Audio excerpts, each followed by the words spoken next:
أعوذ بالله من الشيطان الرجيم. Sauban sebut satu hadis riwayat daripada Sauban sabda Rasulullah sallallahu alaihi wasallam yang bermaksud, sesungguhnya Allah Subhanahu wa taala telah mengerutkan bumi di hadapanku sehingga aku dapat melihat negeri-negeri timur dan barat, dan sesungguhnya kerajaan umatku akan mencapai bahagian-bahagian bumi yang dikerutkan itu, dan sesungguhnya aku telah diberi 2 gudang kekayaan yang merah dan yang putih, iaitu emas dan perak, dan sesungguhnya aku telah memohon kepada Tuhanku. Jadi kita sambung. Baik.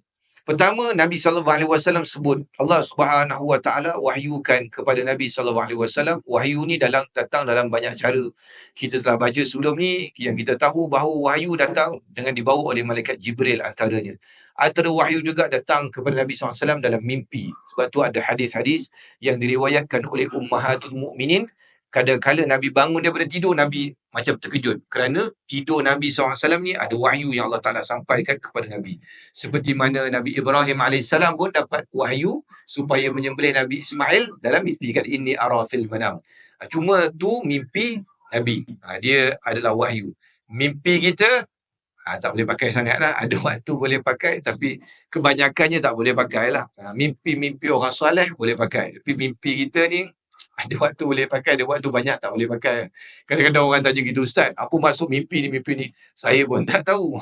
Kita pun tak tahu. Kita bukan orang yang boleh menafsirkan mimpi. Nabi Yusuf AS adalah Nabiullah yang boleh menafsirkan mimpi. Ada kala mimpi dia membawa Nabi sebut bahawa mimpi adalah sebahagian daripada nubuah yang ditinggalkan. Sebahagian. Tetapi selalunya mimpi kita ni tidak betul lah. Tapi ada kalanya mimpi-mimpi dia membawa maksud-maksud tertentu. Tidak semua mimpi lah. Mimpi yang paling betul sekali, yang jadi realiti, adalah kalau kita mimpi kencing ketika tidur. Mimpi masa bilik air kencing. Itu bahaya lah tu. Dia jadi realiti. Bangun-bangun memang realiti sungguh. Kencing tilam basah. Itu saja mimpi yang realiti. Mimpi lain ni kita tak tahu. Jadi Nabi SAW yang kita baca hadis pada malam ini, Nabi dapat wahyu, Allah Ta'ala bagi gambaran, bagi vision. Sebab tu kita pernah baca juga hadis-hadis sebelum daripada ni. Nabi tanya sahabat, adakah kamu lihat apa yang aku lihat? Sahabat kata tidak. Kerana apa? Kerana diperlihatkan kepada Nabi SAW sahaja dalam bentuk gambaran. Wahyu dalam bentuk gambaran. Nabi SAW sebut bahawa Allah Ta'ala telah mengerutkan bumi di hadapanku hingga aku boleh nampak kerajaan negeri-negeri di timur dan barat, dan kerajaan umatku akan capai ke bahagian-bahagian bumi yang dikerutkan tu. Nabi kata Allah Ta'ala jadikan depan aku gambaran bumi ni dipendekkan, dikerutkan. Macam kita pendekkan kain tu, kita tarik, kita kerut. Jadi daripada hujung ke hujung tu jadi pendek. Nabi SAW kata Allah Ta'ala kerutkan di hadapanku bumi ni sampai aku boleh nampak di timur dan barat. Nabi duduk dekat Madinatul Munawwarah, Nabi boleh tengok apa yang berlaku di bumi sebelah timur, apa yang berlaku di bumi sebelah barat. Dan Nabi sebut kerajaan umatku akan sampai ke bahagian-bahagian tu. Ini adalah dalailun nubuwah, dalil kenabian Nabi SAW. Apa yang Nabi sebut dia jadi realiti. Sedangkan ketika Nabi SAW sebut, ketika hayat baginda Nabi hidup dekat Madinah, kerajaan Islam belum lagi sampai ke timur dan barat. Hanya di zaman selepas Nabi SAW, zaman Khulafa Ar-Rashidin, barulah di zaman Umar Al-Khattab, khalifah yang kedua, dapat menjatuhkan kerajaan Parsi, dapat menjatuhkan kerajaan Mesir. Zaman Uthman bin Affan dapat menjatuhkan sebahagian daripada kerajaan Rom di Syam. Dan di zaman Uthman bin Affan juga Islam telah sampai hingga ke kawasan Eropah Timur. Dan kalau kita tengok selepas daripada tu, apa yang Nabi SAW sebut ni betul. Kerajaan Islam, kalau tuan-tuan tengok peta di mana Islam pernah memerintah, kalau kita tengok bumi tu, bahagian tengah tu hampir ke semua tu Islam pernah capai. Kecuali belah benua Amerika je. Belah benua Amerika, belah Rusia ke atas tu, yang belah bawah dekat Antartika. Kawasan tu Islam tidak pernah memerintah lah dalam sejarah. Tapi bahagian tengah tu kalau tuan-tuan tengok daripada tempat kita ni, sampailah ke mana? Sampailah kepada Spain, sampai belah sana. Semua tu pernah berada di bawah pemerintahan kerajaan Islam. Nabi sebut betul bahawa kerajaan umatku akan sampai ke sebelah sana, sebelah timur dan sebelah barat. Bahkan ni pelajaran untuk kita lah. Kerajaan-kerajaan Islam yang pernah wujud sebelum daripada ni, wujud ataupun bertahan dalam satu tempoh yang sangat lama. Tapi akhirnya jatuh. Sebab tu, kita jangan berasa terlalu selesa. Kita baru menyambut kemerdekaan ke 67 tahun. Kita rasa 67 tu lama. Tak lama tuan-tuan 67 tu. Tak berapa lama. Kita Malaysia dijajah sebelum ni lebih lama daripada 67 tahun. kita kena jajah. Tuan-tuan ikut balik zaman Portugis, zaman Belanda, zaman apa semua, kita kena jajah beratus tahun. Lebih lama daripada kita merdeka. Bahkan 67 tahun ni, kalau kita nak banding dengan kerajaan-kerajaan hebat yang pernah terdiri atas muka bumi dulu, daripada zaman kerajaan-kerajaan Islam, paling pendek Bani Umayyah 90 tahun, paling pendek.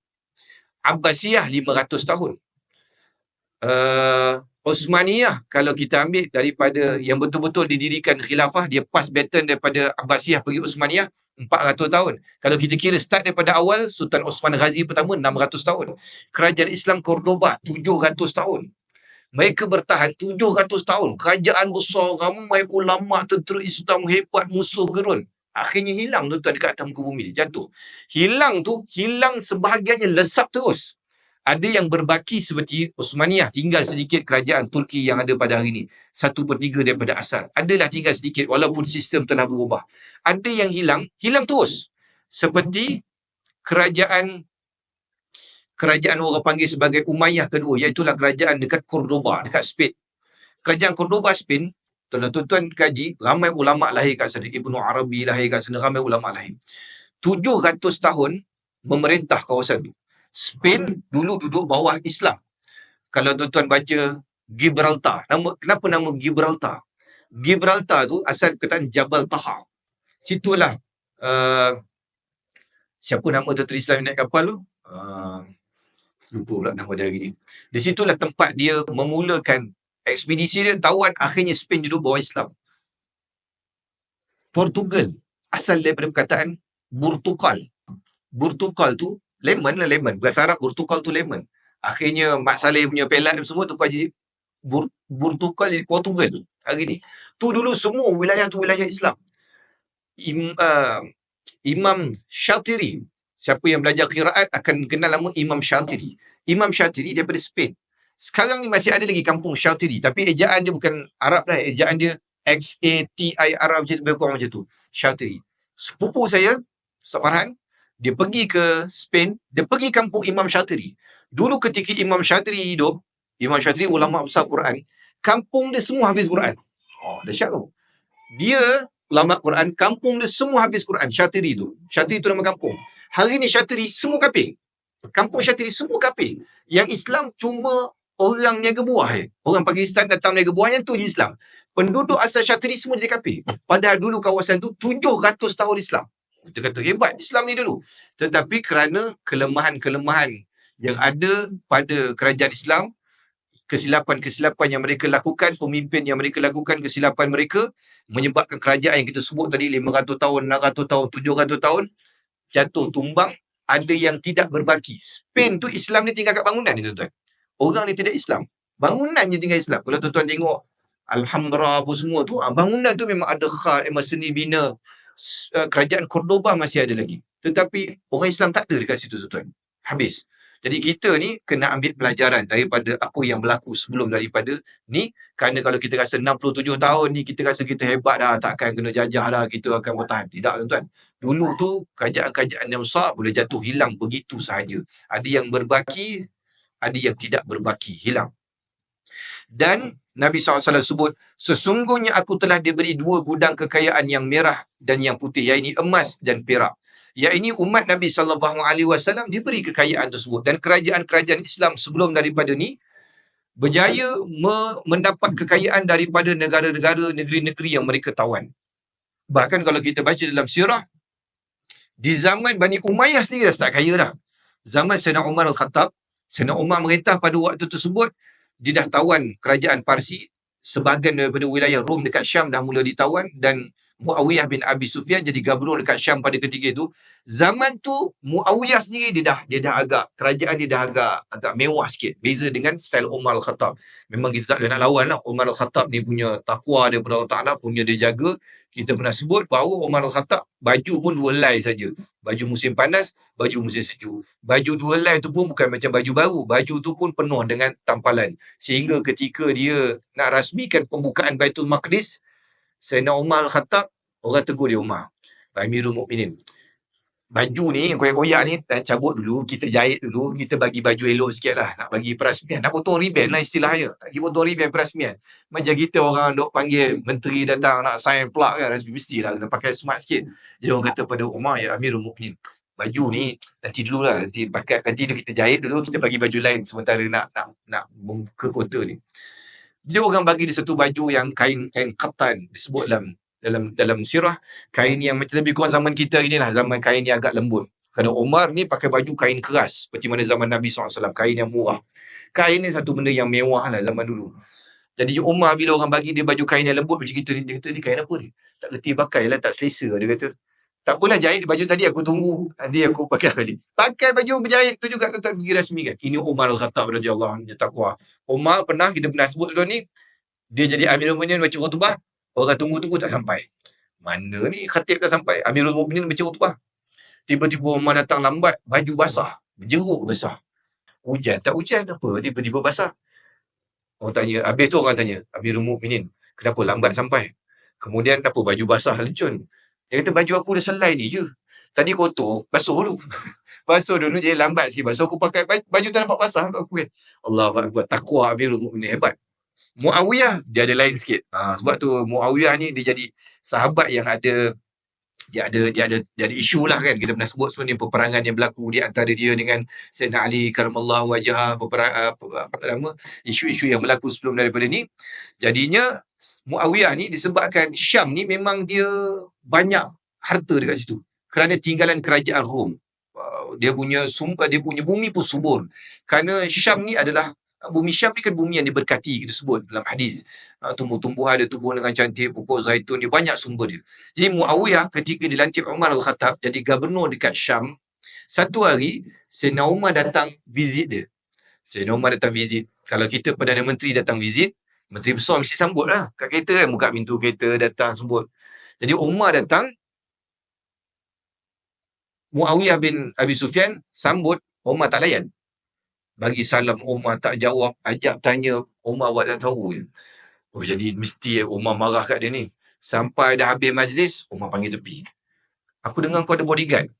Ada bodyguard, kata. Aku tak ada bodyguard, kau ada bodyguard.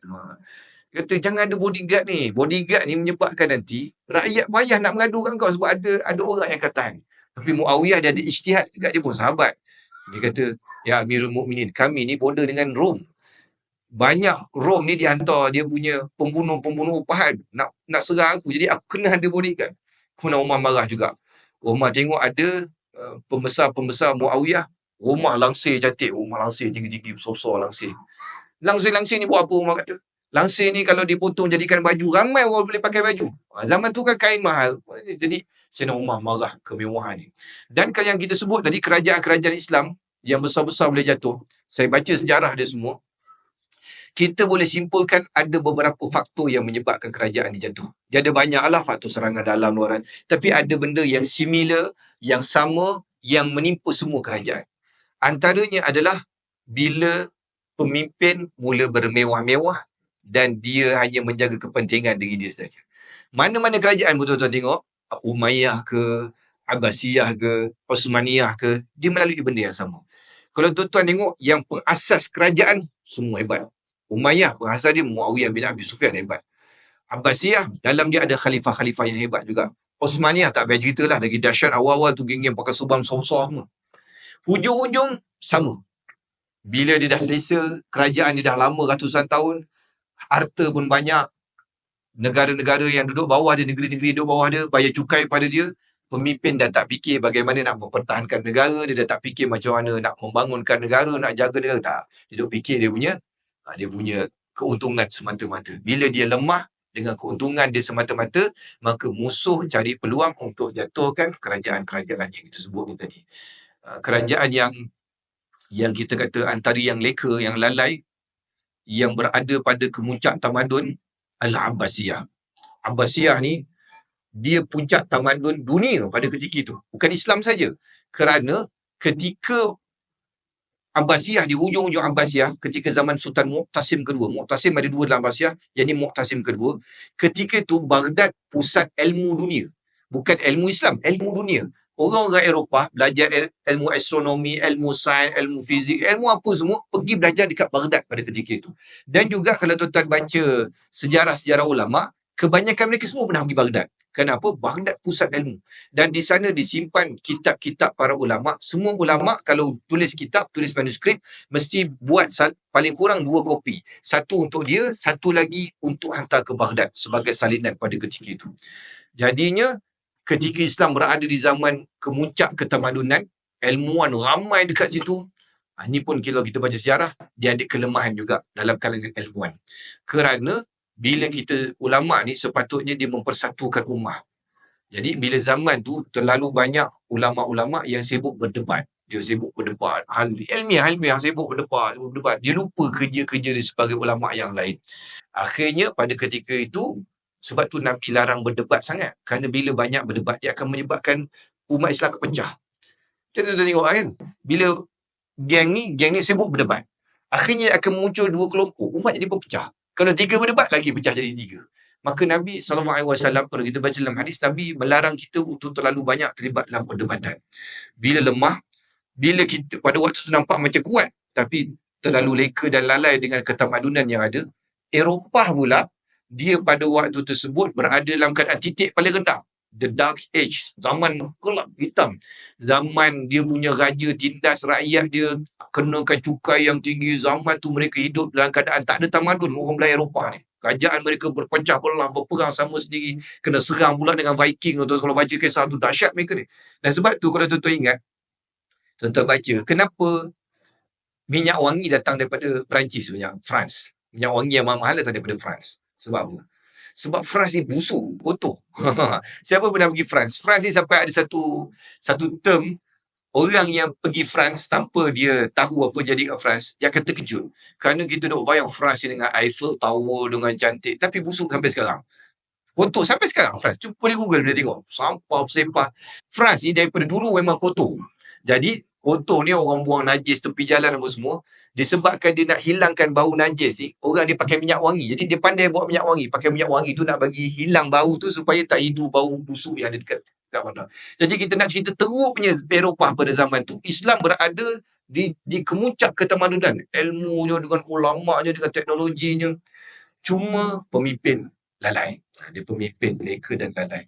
Dan ketika tu ada musuh utama kerajaan Abbasiyah yang sedang maju bergerak, iaitulah Mongol. Kerajaan Mongol sedang maju bergerak pada ketika itu. Eropah, Mongol tak berapa nak serang kerana Eropah tak ada apa sangat. Jadinya orang Eropah ni, dia pergi bisik kepada pemimpin Mongol pada waktu tu, nama dia Hulagu Khan. Hulagu ni dicucu kepada Genghis Khan lah. Hulagu cucu pada Genghis Khan. Tapi dia tak ada kena-mengena lah. Shah Rukh Khan sama Han ni di geng lain lah. Ni Hulagu Khan ni. Hulagu ni, orang Eropah, pemimpin Eropah bisik pada dia, kau pergi serang Abbasiyah. Abbasiyah ni tamadun ni hebat. Kalau kau dapat jatuhkan Abbasiyah, orang pasti akan pandang kau tinggi. Dan Hulagu memang terkenal sebagai pemimpin Mongol yang banyak menjatuhkan kerajaan-kerajaan. Zaman Abbasiyah ada zaman kerajaan-kerajaan kecil. Ada Mamluk, ada Saljuk, ada Ayyubid, ada macam-macam. Ada kalau kat Mesir ada Fatimiyah, kerajaan-kerajaan kecil. Ada lebih kurang 14 kerajaan-kerajaan kecil pada waktu. Kerajaan-kerajaan ni kebanyakannya habis di tangan Mongol. Jadi dia dikenali sebagai orang yang banyak menjatuhkan kerajaan. Jadi kalau dia dapat jatuhkan Abbasiyah, orang akan respect kepada dia. Kenapa? Kerana dapat menjatuhkan kerajaan besar. Jadi akhirnya Hulagu ni dia pandai. Kerana nak serang Baghdad pun bukan mudah. Kerana Baghdad dia ada dia orang yang ada tamadun, dia ada tembok dia ada askar, strategi pertahanan dia hebat. Hulagu dia pandai. Dia bagi tahu dia sebarkan berita kepada penduduk Baghdad bahawa Hulagu nak kahwinkan salah seorang daripada puteri dia dengan putera kerajaan Baghdad. Kerana zaman dulu perkahwinan antara kerajaan ni benda normal biasa berlaku. Kalau kita tengok Osmaniyah pun, kebanyakan isteri-isteri mereka, Khilafah Osmaniyah, isteri-isteri mereka daripada kerajaan-kerajaan Kristian yang kecil ada kat situ. Mak kepada Sultan Muhammad Al-Fatih pun, kalau kita baca dalam sejarah, mak dia bukan orang Turki. Mak dia adalah orang Romania ataupun orang Armenia. Mana orang daripada kerajaan Kristian yang kecil yang duduk bawah Osmaniyah. Kenapa dia buat macam tu? Kerana kalau kerajaan kecil Kristian ni nak memberontak pada Osmaniyah, kau kena ingat anak perempuan kau dekat istana aku.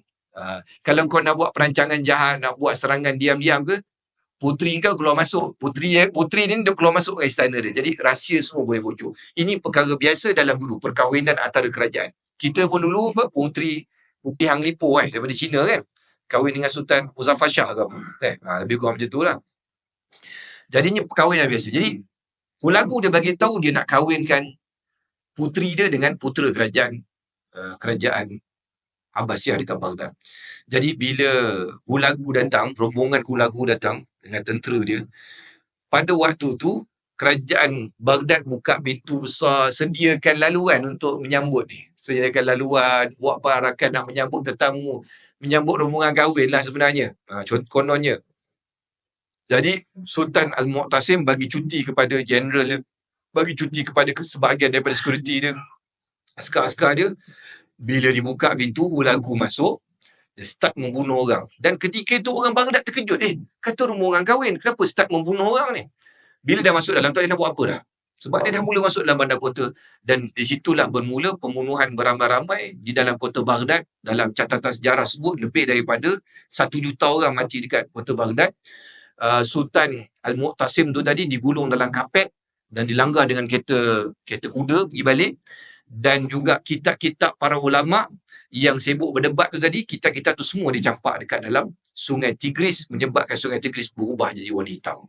Jadi kita sebut tadi, ni kelemahan pemimpin. Ni antara faktor-faktor dia lah, benda-benda yang berlaku. Maka kekayaan tadi umat Islam pernah kecapi dan dia hilang semula. Dan kita pernah sebut sebelum daripada Nabi SAW pernah baca, kita pernah baca satu hadis Nabi SAW sebut bahawa Allah Ta'ala kurniakan kepada umat ni kekayaan dan sampai masa Allah Ta'ala tarik balik kekayaan tersebut. Kita berada dalam keadaan susah. Dulu kitalah yang paling kaya. Dan kalau tuan-tuan tengok manusia yang paling kaya atas muka bumi ni pernah hidup dalam sejarah orang Afrika, raja daripada Afrika. Raja Mansa Musa ke apa nama dia kan? Mansa Musa. Tuan-tuan boleh Google. Raja Mansa Musa ni, kekayaan dia, tak ada orang lagi atas dunia ni pernah challenge kekayaan Raja Mansa Musa. Orang Islam. Ni Allah Ta'ala bagi kekayaan pada orang Islam. Tetapi sekarang ni, Allah Ta'ala telah tarik balik kekayaan ni, Allah Ta'ala beri kepada orang kafir. Walaupun negara-negara Islam ni kan banyak juga yang kaya-kaya. Pemimpin-pemimpin Arab ni Allah Ta'ala beri kekayaan yang luar biasa juga. Tetapi tidaklah sekaya seperti mana orang kafir. Kafir Allah Ta'ala bagi kaya yang dahsyat. Jadi Allah Ta'ala beri kepada umat Nabi SAW emas dan perak sebagai ujian.